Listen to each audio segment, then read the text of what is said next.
Բարի երեկո, սիրելի հեռուստադիտողներ, Երկիր մեդիայի եթերում Երկրի հարց հաղորդաշարն է, այսօր իմ հյուրը կրթության ոլորտի փորձագետ Ատոմ Մխիթարյանն է, բարև ձեզ, պարոն Մխիթարյան։ Բարև ձեզ, շնորհակալություն Մեծագույն հրավերի համար եւ հուսամ, որ նաեւ արդյունավետ կլինի մեր այսօրվա զրույցը, ինչ որ ուղիների մասին կխոսենք։ Գիտեք, որտեղ այնքան շատ են խնդիրները ու անընդհատ խնդիրներից խոսում ենք, լուծումների մասին էլ փորձենք ես։ դուք հիմա միանգամից մի հատ բան եք դնում, հա, նշաձող եք դնում, փորձենք պահել այդ նշաձողը։ Լավ, այսպես սկսենք։ Ձեր կարծիքով ինչքան ժամանակ է պետք, որ մի պայմանական երկրում կամ եթե կուզեք կոնկրետ Հայաստանում կրթական ռեֆորմները տան իրենց ցանկալի արդյունքը։ Անկախ նրանից թե ինչպեսին կլինեն այդ ռեֆորմները։ Հա, ուրեմն այդ ռեֆորմները նայեք, մեզ մոտ ինչ է, անընդհատ մեր Հայաստանի Հանրապետության անկախությունից ի վեր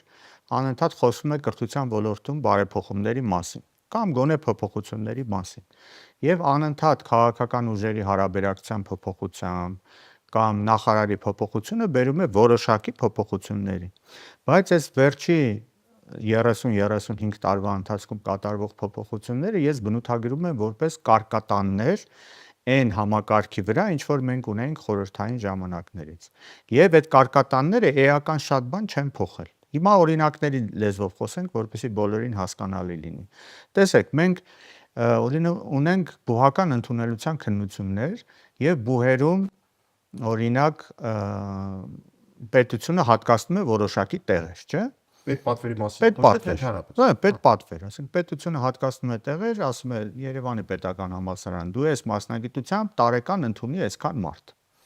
Հիմա եթե հետ գնանք կհասկանանք, որ դա դերևս մնացած է հիմքում է ամեն ինչը, բայց մնացած է խորհրդային ժամանակներից, որովհետև դա յուրահատուկ է պլանային տնտեսությանը։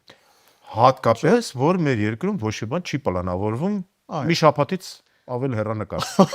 Այո։ Հիմա բայց քանի որ պլանային տնտեսությունը ենթադրում էր ամեն ինչի պլանավորում, ենթադրում էր նաև օրինակ ֆիզիկոսների, պատմաբանների պլանավորում 5 տարվա համար եւ պետությունը շատ լավ իրականացնում էր խորհրդային միությունը ի նկատի ունեմ։ Եվ դրանից հետո նրանց ուղին էլ յուրաքանչյուրի համար գծված էր, գիտեն որ 5 տարի կսովորեն, հետո կգնան գիտահետազոտական ինստիտուտում կաշխատեն, կամուսնանան, սոցիալական սանդղակով կամաց վեր կբարձրանան եւ այդ ամբողջ նշանակումներ կային։ Այո, եւ դա էլ կար։ Եվ այդ ամբողջը պլանավորված էր պետության կողմից։ Հիմա ինչ ունենք։ Հայաստանում փոխվել է արդեն այդ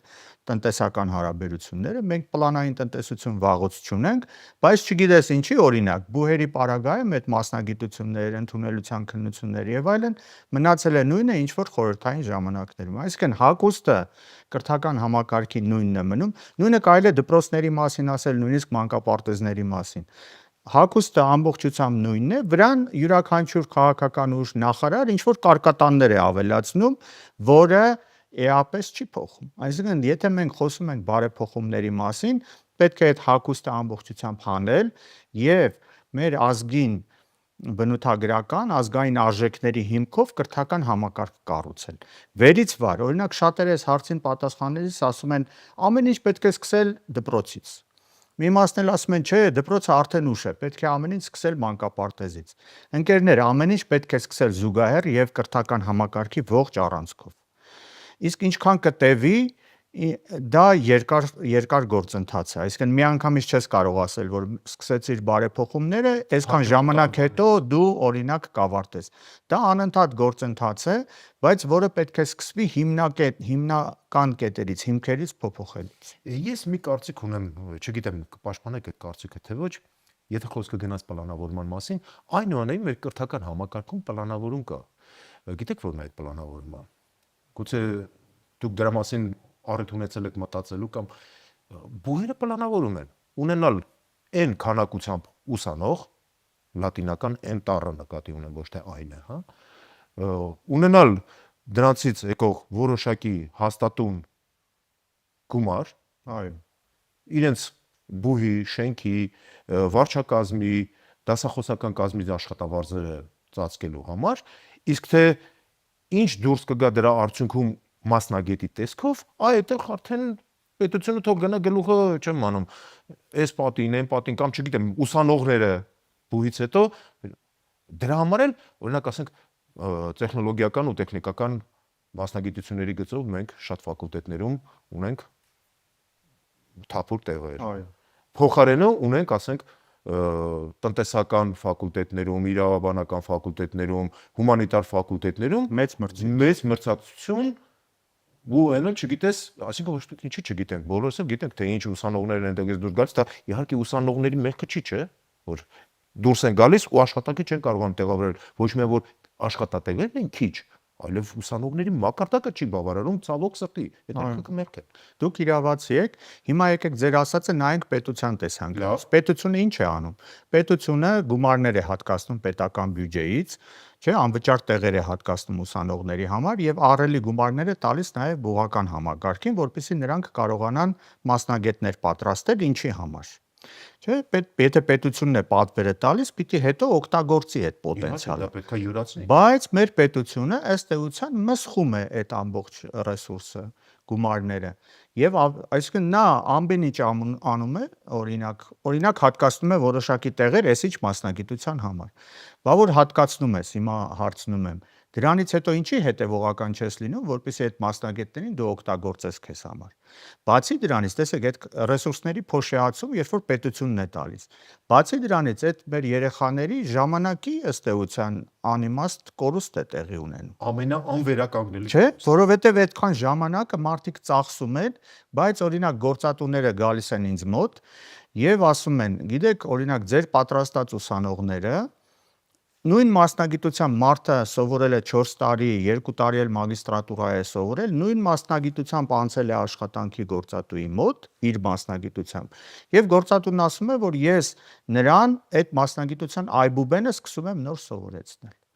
Այսինքն այդ 4-6 տարին ըստ էության լինում է կորուստ։ Հիմա մենք մեթոդոլոգիայի խնդիր ունենք, դասավանդման բովանդակության խնդիր ունենք, որն է, թե երկուսն էլ միասին։ Մենք ունենք դա եւ ավելին, մենք չենք պատրաստում հիմա մասնագետներ, որոնք պրակտիկ մասնագետներ են։ Այստեղ էլ մենք ունենք էլի այն կարկատած շորը, որովհետեւ մենք կարկատել ենք ինչ որ բաներ վերցրել ենք այստեղից այնտեղից մեր կրթական համակարգում, բայց էությունը չի փոխվել, որովհետեւ այն համակարգը, որը տալիս են մասնագետներ, դրանք խորհրդային միության ժամանակներում ձևով, մեթոդաբանությամբ պատրաստվող մասնագետներ են։ Տեսական շատ լավ գիտելիքներ ունեն, բայց այն մարդիկ, որոնք ավարտում են բուհերը, իրենց մասնագիտության պրակտիկ որևէ գիտելիքներ ըստ էության չեն ունենում։ Եվ դրա համար օրինակ արտասահմանյան լավագույն բարձրագույն ուսումնական հաստատությունները, որտեղ նաև մեր երեխաներն են գնում որոշ դեպքում սովորում, նրանք ինչ են անում, նրանք ժամանակի ավելի շատ մասը հատկացնում են պրակտիկ աշխատանքին, երբ որ ուսանողը սովորելուն զուգահեռ նաև աշխատում է, աշխատելը ճակերտներում եմ ասում, աշխատում է, այո, կիրառում է, այսինքն նա պետքական գործ է անում, իր այդ ժամանակը չի ծախսում։ Մեր մոտ այդ տեսական մասը ամբողջությամբ առանձնացված է գործնական պրակտիկից եւ ստացվում է, որ մենք տալիս ենք տեսական շատ լավ գիտելիքներ, որը խորհրդային միության ժամանակ իսկապես կար, բայց դա այլևս օգտագործելի չի։ Պետք է շեշտը դնել այ փոփոխություններից մեկը բարեփոխումների պետք է լինել պրակտիկ կրթության բաղադրիչի ավելացումը բարձրագույն ուսումնական հաստատություններում։ Դա պետք է գնա նաև դպրոց, որովհետև մարդը պիտի սովորի։ Սովորելը միայն գիրք կարդալով չի։ Մանավանդ 21-րդ դարում, երբ որ այդ գրքերի ողջ բովանդակությունը ինտերնետում տեղադրված է, մարդը պետք է սովորի ինչ-որ բան անելով։ Ես հիշում եմ, իհարկե հեռուստատիտողի համար մի քիչ կարող է, այսօրվա հեռուստատիտողի համար կարող է անակնկալ լինել կամ չգիտեմ, ֆանտաստիկայի ժանրից, երբ մենք դպրոցում էինք սովորում, միջնակարգ դպրոցում իմ տարիներին, դրան զուգահեռ բարձր դասարանում ուսումնարտադրական կոմբինատներ կային, որտեղ ոչ միայն աշակերտները, դպրոցական աշակերտները ցույց էին տալիս այն գիտելիքները կամ ցուցաբերում էին, հա, այն գիտելիքները, որ մենք սովորում են դպրոցում, այլև այդ գիտելիքների հիման վրա կարգին մասնագիտություններ էին սովորում։ Ես հիշում եմ այն ժամանակ դեռ էլեկտրոնային հաշվիչ մեքենաների արդեն դասարան կար, չգիտեմ, մատաղձագործության, խառատության, էլեկտրոնիկայի, ավիամոդելիզմի կամ նավամոդելիզմի եւ այլն, այդպիսի բաներ կային, որ ոչ միայն օգնում էր, որ աշակերտը իր գիտելիքները ինչ որտեղ թեկուզ նվազագույն մակարդակով կարողանա կիրառել, այլ նաև մեծապես օգնում էր մասնագիտական կողմնորոշմանը, որ Հետո այդ աշակերտը իմանար, որ մասնագիտությունն է իր դուրը գալիս, որ արհեստն է իր դուրը գալիս, որ ինքը գնար կրթությունը շարունակելու ժամանակ կար տեխնիկում, ուսումնարաններ, բարձրագույն արդեն ինստիտուտներ, համալսարան, որ գնա այդ բանը։ Այ հիմա ես կարծում եմ, որ հենց այդ մասնագիտական կողմնորոշումն է, այսինքն այդ կողմնորոշման պակասն է, որ դպրոցն ավարտելուց հետո երեխան հայտնվում է ուսանողական լսարանում, բայց դեռ չկողմնորոշված ուսման տևողության կեսից արդեն փոշմանած իր ընտրությունից, մեկ էլ հանկարծ տեսնում ես, ասենք պատմության ֆակուլտետի ուսանողը մագիստրատուրա է գնում, բնակ ասենք հաշվողական տեխնիկայի լրիվ փոխում է, այո, 170 մասնագիտությունը, որը սխալ է։ Ես ասեմ նաև միջազգային փորձ կա այստեղ։ Օրինակ Գերմանիայի Ֆեդերատիվ Հանրապետությունում հիմա երեխան, որը ավարտում է դպրոցը, ավագ դպրոցը մեր հասկացողությամբ, նա սովորաբար 1-2 տարի կոչվում է gap, այսինքն ժամանակ է վերցնում իր համար եւ գնում է ինչ-որ միտեղ աշխատելու։ Հասկանում եք, որպեսզի կարողանա այդ ձեր ասած կողմնորոշումը ավելի լավ անի։ Նույնիսկ մասնագիտություններ կան, որտեղ դու չես կարող առանց աշխատանքային փորձի ընդունվել համալսարան։ Այսինքն դու պետք է ինչ-որ միտեղ աշխատանքային փորձ ձեռք բերես, ավելի լավ հասկանաս քեզ ինչ է պետք եւ դրանից հետո ընդունվել համալսարան եւ մասնագիտության մեջ արդեն խորանալ։ Ընդ որում համալսարաններն էլ ստանդարտ ծրագրեր չեն առաջարկում։ Յուրաքանչյուր ուսանող կարողանում է իր կրթական ծրագիրը ինքնուրույն կազմել։ Նա ունենում է օրինակ ողջ առարկայախմբի, ասենք 20-25% պարտադիր դասընթացներ, որ բոլորը պիտի վերցնեն այդ դասընթացները եւ ուսումնասիրեն, իսկ մնացած 50-75 առնվազն տոկոսը ինքնակամ, ինքնուրույն կամ ընտրական ձևով նրանք ընտրում են, ասենք, այս առարկան վերցնեմ, այստեղ գնամ պրակտիկայի, չգիտեմ, գնամ այն մի բուհում օրինակ դասախոսություն լսեմ եւ այլն, եւ յուրաքանչյուրի, օրինակ մեր դեպքում ինչպես է, յուրաքանչյուրի դիպլոմը, եթե ավարտել է, դիպլոմի միջուկում գրված է, բոլոր առարկաները նույնն են, ճիշտ է։ Այո։ Գնահատականները կարող են տարբերվել։ Իսկ օրինակ զարգացած երկրներում, որտեղ բարձր կարգի համալսարաններ կան, ոչ մեկի դիպլոմը կամ միջուկը, այսպես մեր լեզվով ասած, չի կրկնում իր կողքի նստած ուսանողի միջուկը։ Բայց երբ որ մենք անցնում ենք կրթության բոլոնյան համակարգին, մեզ դա խոստանում էին։ Եվ դա գիտեք որ թվականին էր 2000 Հայաստանը միացել է Բոլոնիայի գործընթացին 2005 թվականին Բերգենում մեր նախարարը ստորագրեց, դրանից անցել է 20 տարի։ Այո, 20 տարի, այդ որում խոստանում են։ Ու գիտեք, այն ժամանակ արդեն ես հավարտած որպես մասնագետ կամ քաղաքացի, հա, Երանի էի տալիս, ասում եմ Երանի այն երիտասարդներին, որ հիմա այդ հնարավորությունը կունենան։ Թեև ես ինքս անձամբ այդ համակարգին իմ մոտեցումն ունեմ ոչ այնքան դրական, բայց այնուամենայնիվ նույնիսկ այդ դեպքում հնարավոր էր ունենալ լուրջ պատկեր, որը արտացոլված կլիներ երկրի տնտեսության մեջ, երկրի տնտեսությունը կկլաներ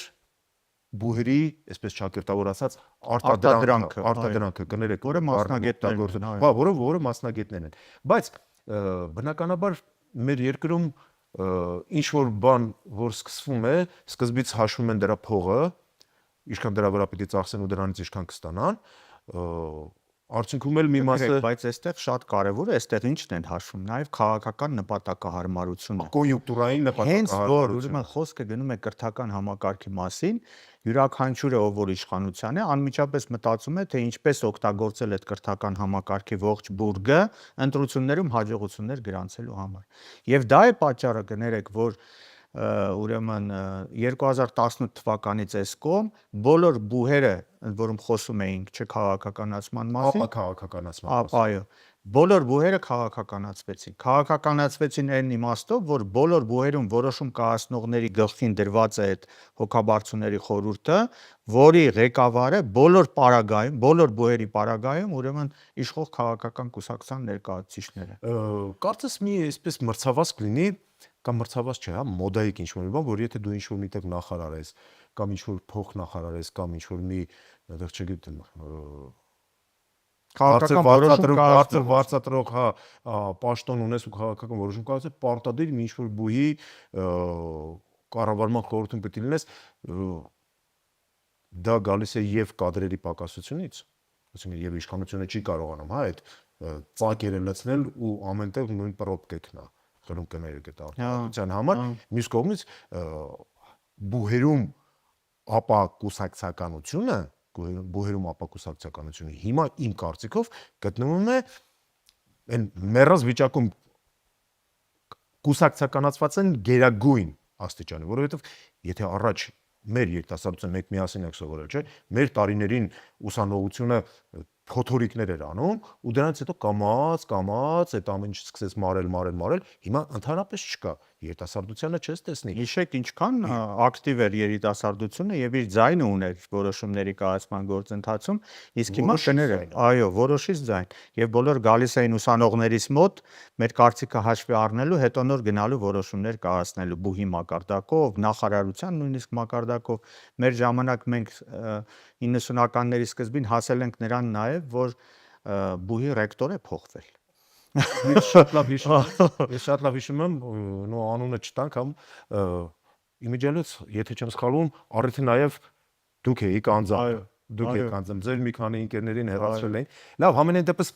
դա չէ խնդիրը։ Ես ուզում եմ մի շատ հետաքրքիր խնդրի մասին խոսել, որի արմատները ես ինքս չգիտեմ։ Կարող եմ կռահել, բայց տեսեք, 2 օր առաջ էր, եթե չեմ սխալվում, պարզվեց, որ ինչ որ մի քննական առարկայի քննական տոմսերում սխալներ են եղել, որի պատճառով, եթե չեմ սխալվում,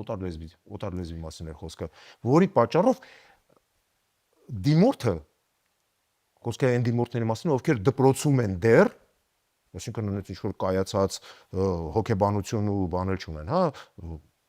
առաջին իսկ փորձը նրանց ասել են, որ գիտեք, չի ստացվել, այնտեղ սխալներ կան, ոչ թե սխալները չեն հաշվվի կամ հաշվի չեն առնվի, այլ դուք նորից կգաք քննության, որտեղ այդ թույլ տեղը, որ անընդհատ կաց է տալիս ու կտրվում է։ Սա շատ բնութագրական է այսօր կրթության ոլորտում որոշում կայացնողներին, շատ բնութագրական է, որովհետև այդ թափթփվածության մակարդակը ամենտեղ երևում է։ Այսինքն թափթփվածություն։ Այո, որովհետև նրանք չեն տիրապետում նույնիսկ այն իրավիճակին, որը գոյություն ունի։ Հիմա պատմենք, թե ինչ է տեղի ունեցել, ուրեմն օտար լեզվի միասնական քննությունն է եղել շաբաթ օրը եւ պարզվել է, որ 4 տարբերակներից 2-ում կան տպագրական սխալներ այդ թեստային առաջադրանքներում։ Հետո բոլորը տալիս են, հետո պարզվում է, որ տպագրական սխալները էական ազդեցություն կարող էին ունենալ եւ ունեցել են արդյունքների վրա։ Հիմա քանի որ մտածում են, թե տակից ինչպես դուրս գան, մտածեցին դե լավ, այս ամբողջը վերցնենք, դնենք մի կողմ, մի անգամ էլ կազմակերպենք այդ քննությունը։ Բայց երեխեքը հոգեբանորեն ապրեք, դա շատ կարևոր, որովհետև այդ երեխեքը տեսեք, ինչ են արել, տարիներ շարունակ շատերը պարապել են կրկնուսույցների մոտ, իրենց ծնողները իրենց խնամել են, այսպես ժամանակ են տրամադրել, որպեսզի լավ կարողանան վճարել են դրա համար, վճարել են, նաև կարողանան իսկապես հոգեբանորեն կայուն վիճակում գնալ, ստրես է, չէ, յուրաքանչյուր քննություն, յուրաքանչյուր մարդու համար անկախ տարիքից, եւ հիմա պարզվում է, որ այդ ամբողջը լցվում է ջուրը եւ նորից պետք է այդ ամբողջ նորից կրկնել։ Սա ուղղակի անթույլատրելի է, ընդ որում ասեմ, ինչի համար եմ ասում, սա բնութագրական է այսօրվա որոշում կայացնողներին, որովհետեւ նույն բանը մենք ունենք այսպես ասած ուսուցիչների ատեստավորման գործընթացում։ Երբ որ անընդհատ այդ թեստերը փոխվում են եւ թեստերում էլի լինում են սխալներ, հետո գնում են բողոքներ, վերցնում են թեստերը փոխում են։ Այս վերջերս 200 ուսուցչի որոշեցին 3-րդ անգամ ատեստավորել, որովհետեւ ինչ որ սխալներ էր եղել։ Այսինքն սա անընդհատ գործընթաց է եւ ամեն ինչ կապվում է այդ որոշում կայացնողների հետ, որոնք չեն տիրապետում իրավիճակին։ Մի բան էլ ստեղ ասեմ, սա նաեւ իր հետ կոռուպցիա է բերում։ Օրինակ, ինչպիսի օրինակ ուսուցիչների պարագայում առանց անուններ տալու իմ կուրսեցիներից մեկը վերջերս մասնակցեց այդ ատեստավորման գործընթացին, որ պետք է թեստեր լրացնել եւ լրացված այդ թեստերից մեկում սխալ էր եղել։ Ուրեմն օրինակ եմ ասում, պատասխանը պիտի լիներ 20, խնդրի պատասխանը եւ տպագրական սխալի պատճառով 0 չէին գրել 2 էր։ Ուրեմն պարզվեց, որ թեստավորման գործընթացին մասնակցող ուսուցիչների կեսից ավելին այդ խնդիրը լուծել են եւ վերջում ստացել են 2։ Հասկանում եք, այսինքն նրանք նախապես գիտեն, պետք է երկուս տալ, հա։ այո, որ պետք է երկուս, այսինքն նրանք մեխանիկորեն արդեն գիտեին պատասխանը։ Եվ ամենայն հավանականությամբ ուղղակի այդ թեստերի արդյունքները նախապես տրամադրվել է կամ դա արդեն բան է, էլի ծիծաղելի աչքակապություն է ու աչքի զարնող ես կասեի այլանդակություն։ Սա նաև կներեք ցույց է տալիս այդ ողջ գործընթացի ձևական բնույթը, որովհետև բովանդակություն դրա մեջ ըստ էության չկա, եւ այդ ամբողջը դառնում է առուծախի, չգիտեմ, այդպիսի բաների առարկա, որը մեկ անգամ եւս ազդում է կրթության մակարդակի, որակի վրա եւ ուսուցչի հեղինակության վրա։ Պարոն Մխիթարյան, ես խոստանում եմ առաջիկայում կրկին ձեզ հրավիրել մեր տաղավար խոսելու հատկապես կրթության եւ առարկաների բովանդակության մասին, բայց այսօր ես ուզում եմ ձեզ նաեւ մի այլ հարցի վերաբերյալ խոսեցնել, հա, կամ այսպես ասենք ձեր կարծիքն իմանալ։ Խոսքը վերաբերվում է դեռահասների հասանելիությանը սոցիալական ցանցերին։ Արդեն աշխարհի մի քանի երկրներում եւ արևմտյան կիսագնդում եւ արևմտյան Եվրոպայում հատկապես արդեն իրար հետևից երկրները որոշումներ օրենսդրական մակարդակով որոշումներ են ընդունում դեռահասներին սոցիալական ցանցերից հեռացնելու, սոցիալական ցանցերում նրանց մուտքը սահմանափակելու կամ ընդհանրապես արգելելու մասին։ Այ երբ որ մենք խոսում ենք, որ կրթությունը պետք է սկսել նախակրթական հաստատություններից, մանկապարտեզներից, չէ, կրթությունը սկսել դպրոցից կամ կրթությունը սկսել այլ բուհից եւ այլն եւ այլն։ Այս ամբողջ շարքում մենք ունենք կրթությանը զուգահեռ գնացող մի process, որից չենք կարողանում անջատել մեր երեխաներին։ Դա սոցիալական ցանցերն են եւ ցավոք սրտի դրան իմ կարծիքով նպաստում է նաեւ հեռավար կրթության ոչ համարժեք մոդելների կիրառումը կամ անպիտան մոդելների կիրառումը, դուք ինչ կարծիք եք դրա մասին։ Ես ամբողջությամբ համաձայն եմ ձեր կարծիքի հետ, որովհետև ձեր կարծիքը երբ որ ասում եք, հասկացվում էր, որ դա Իսկապես խորքից է գալիս։ իսկապես անթույլատրելի է եւ հատկապես մեր պարագայում, երբ որ անգրագիտության մակարդակը համատարած է դարձել արդեն Հայաստանում եւ սա բարձրաձայն պետք է ասել, Հայաստանը գրագիտության մակարդակով ուշադրություն հետ է ընկնում տարածաշրջանի բոլոր երկրներից։ Ուղղակի ամոթալի փաստ է։ Բոլոր երկրներից, անուններ չեմ ուզում տալ եւ մեր սահմանակից բոլոր երկրներից, որը իսկապես ամոթալի է։ Եվ այդ երեխաների անընդհատ սոցիալական ցանցերում լինելը, սմարթֆոնները ունենալը դասի ժամին, մնացած բաները իսկապես բնավ դրան չի նպաստում եւ այդ ամբողջ աշխարհը արդեն հասկացել է։ Եվ հետազոտություն դա այսպես ուժային մեթոդով պարտադրում են, որովհետև գիտեք, չէ, դասագրքեր կան, որտեղ առանց դրա չես կարող, որովհետև QR կոդ կա, այո, ինչ որ կոդեր են դնում, չգիտեմ, ինչ որ հղումներ են տալիս ինտերնետին, առանց հասկանալու դրա վտանգների մասին, որովհետև դու ընդ որում սա խախտում է նաև կրթության հասանելիության հարցերը, որովհետև Հայաստանում ոչ բոլոր դպրոցներում եւ ոչ բոլոր բնակավայրերում սոցիալական վիճակը այնպիսին է, հիշենք մեզ մոտ պաշտոնական տվյալներով 1/4-ը աղքատության մեջ է, այո, ծայրահեղ աղքատությունը ավելի քիչ է, բայց տարբեր գնահատումներով կարող է սմարթֆոն ունենալ։ Դա ունենալ, ինտերնետի հասանելիությունը խնդիր է, ոչ բոլոր մեր տնային տնտեսություններում կա համակարգիչ եւ ինտերնետ մնացած բաներ, այսինքն սա լրացուցիչ անհավասարություն է առաջացնում, կրթությունը պիտի անհավասարությունները չհանդուրժի, կրթությունը արդարություն է սիրում, հասկանում եք, եւ մյուս բանը, այդ սոցիալական վիճակի պատճառով շատ երեխաներ դուրս են մնում կրթության համակարգից։ Ուրեմն 2024 թվականի տվյալներով Հայաստանում դպրոցահասակ երեխաներից 10-ից 1-ը 10% ուղղակի դպրոց չի հաճախում, պատկերացնում եք ինչ թիվ է։ 10-ից 1-ը չի գնում դպրոց։ Եթե դա վերածենք բացարձակ թվի ու նկատի ունենանք սահմանամերձ գյուղերը, մարզկենտրոններից եւ հիմնականում հենց այդ բնակավայրերում է։ Բացի դրանից, ախր հիմա նաեւ դպրոցների օպտիմալացումն է գնում, ու ասենք քիչ բնակչություն, փոքր բնակչություն ունեցող գյուղերի դպրոցները ուղղակի բարի բուն իմաստով փակում են, Գիտեք քանի դպրոց է փակվելու սեպտեմբերին։ Ուրեմն ուշադրություն, փակվելու է 231 դպրոց։ Ամբողջ Հայաստանում 231 դպրոց։ Այսօրվա կառավարությունը Հայաստանում ունենք մոտ 1000 համ։ Այո։ Ուրեմն տեսեք 1400 դպրոց ունենք Հայաստանում այս պահին, այսինքն 231-ը պաշտոնապես փակվելու են այդ դպրոցները, իսկապես փակելու են այդ դպրոցները եւ այդ երեխաներին մատնելու են ուղղակի անգրագիտության, որովհետեւ որ ասում են այս գյուղից, չգիտեմ, ավտոբուսը կվերցնի, կտանի կողքի գյուղը հետ կբերի, դա ուղղակի անիրականանալի է։ Հաշվի առեք ձմռան պայմանները, երեխաները, որոնք կարող են հիվանդության պատճառով օրինակ մի դաս բաց թողել, բայց հետո գնալ իրենց դասը լրացնել, այդ արդեն անհնար կլինի Հայաստանի պայմաններում։ Ուրեմն բացի դրանից իր հետ բերելու է այդ համայնքների, այդ գյուղերի, այդ բնակավայրերի դատարկմանը, որովհետև դուք գիտեք հայերը,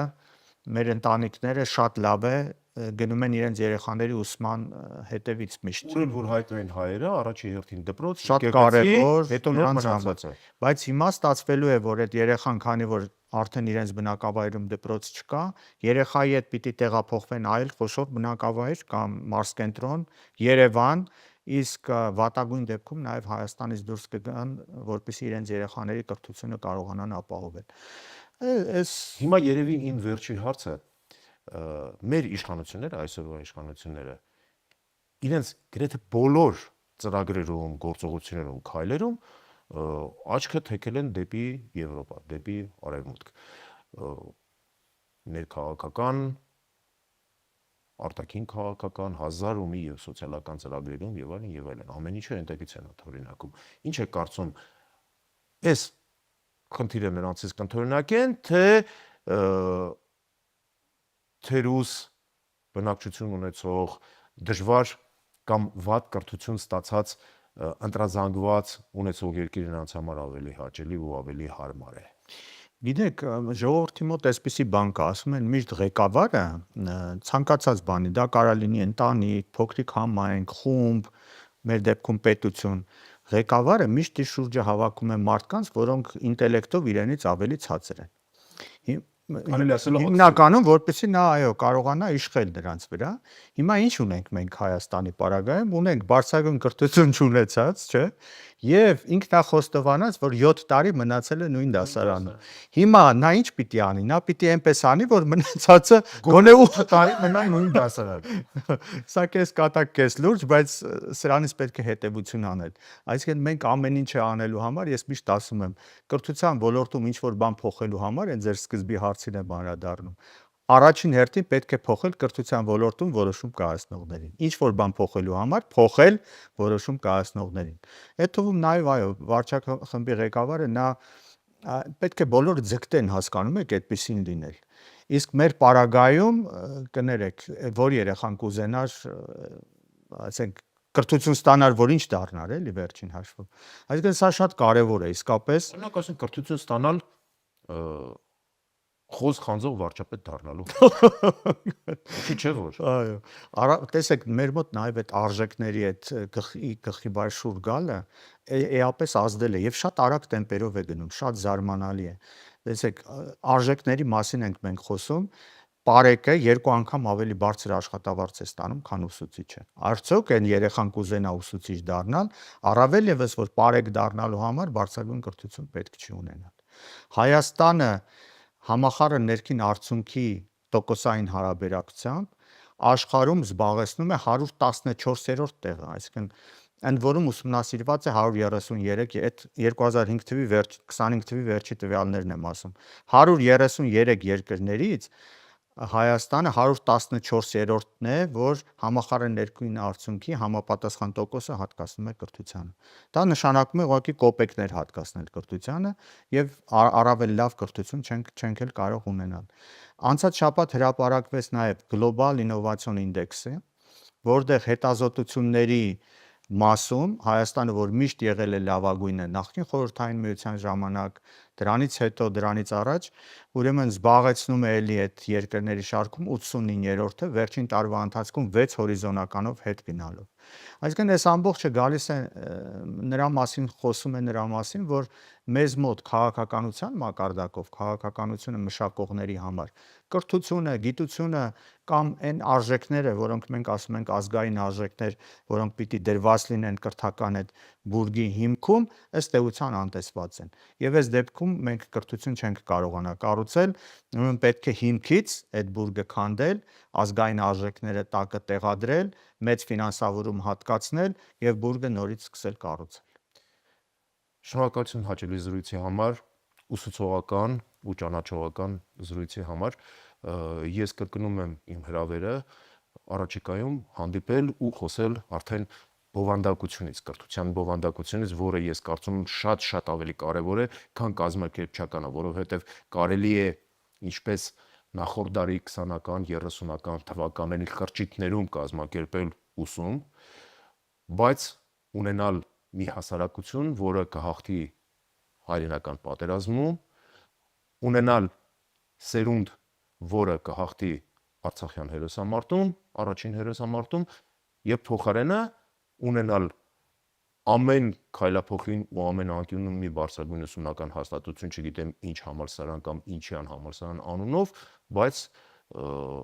ունենալ այն պատկերը, ինչ որ հիմա մենք ունենք։ Ես լրիվ ներողություն, լրիվ համաձայն եմ ձեզ հետ եւ ուղղակի մի բան եմ ուզում հիշեցնել, երկրորդ համաշխարհային պատերազմի երկու պարտված երկրները Գերմանիան եւ Ճապոնիան էին։ Պարտությունից հետո առաջին բանը, որ նրանք արեցին, սկսեցին գնահատել եւ ամենաբարձր աշխատավարձը տալ, ասում են, չէ, միշտ աշխատավարձից եք խոսում, ամենաբարձր աշխատավարձը տալ ուսուցիչներին, կրթության ոլորտի մասնագետներին եւ անցավ ընդամենը 15-20 տարի Գերմանիան եւ Ճապոնիան դարձան աշխարհի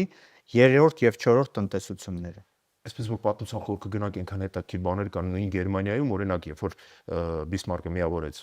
գերմանական իշխանությունները ու ստեղծեց Գերմանիա պետություն, այսինքն նրա ժամանակ որ ստեղծեց Գերմանիա պետությունը, ամեն ինչ արեց, որ յուրաքանչյուր քաղաքացի,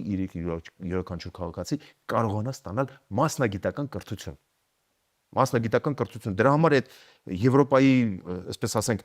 փլավ քամիչի մեջից թափված իշխանությունները իրար գլխի հավաքվելով ընդամենը 2-3 տասնամյակ հետո աշխարհի ամենահզոր տնտեսություններին ու առաջին համաշխարհային պատերազմում ամենազորեղ ուժն էին, չնայած ասենք դե պարտվեցին բնականաբար այդ պատմությունը գիտենք։ Լավ, ամենայն դեպս դրա մասին դեռ խոստանում եմ մենք խոսենք։ Շնորհակալություն մեր հաղորդման։ Հարգելի հեռուստադիտողներ, մենք առանցնել գերազանցեցիք մեզ հատկացված ժամանակը, խոստանում եմ հանդիպել արդեն վաղը նույն այս տաղավարում։